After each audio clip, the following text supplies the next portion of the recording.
En 2009, j'ai été embauché comme chercheur à l'IREC, à l'Institut de recherche d'Hydro-Québec. Puis mon rôle, c'est de développer des outils pour simuler le réseau de transport d'Hydro-Québec. L'enseignement, c'est arrivé de façon imprévue dans ma vie. En 2002, alors que j'étais étudiant au baccalauréat, il y a un chargé de cours qui a vu que j'avais de l'intérêt pour son cours, que j'avais posé beaucoup de questions, puis c'est quelque chose qui m'intéressait. Donc, il m'a offert d'enseigner le laboratoire la session suivante. Puis pour moi, c'était quelque chose d'impensable à ce moment-là, parce que j'étais quelqu'un de très timide. J'aimais mieux m'asseoir derrière la classe que devant en train d'expliquer les choses. Donc j'ai pensé, puis j'ai décidé de relever le défi. Puis j'ai été chargé de laboratoire pendant 6 ans, jusqu'à ce qu'on me propose de donner un cours.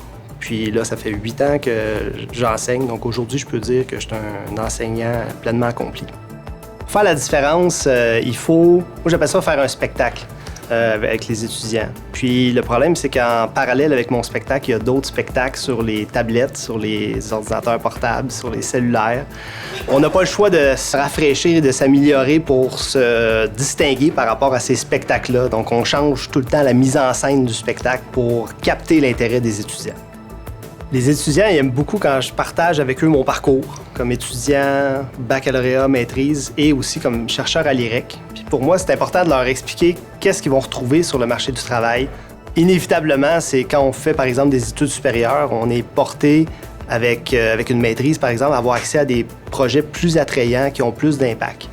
Ça nous permet aussi de se démarquer par rapport aux autres ingénieurs qu'il y a dans la boîte. Puis à ce moment-là, on peut avoir des projets plus long terme qui de plus grande envergure. Ce qui m'emballe le plus, c'est le sentiment de faire la différence. C'est quand l'étudiant il vient me voir à la fin d'un cours ou à la fin d'une session pour me dire « Merci, là j'ai compris la matière ». Une matière qui était peut-être pas intéressante au début, mais à ce moment-là, l'étudiant il a aimé la façon dont je lui ai transmis, puis il a réussi à faire un bout de chemin avec ça.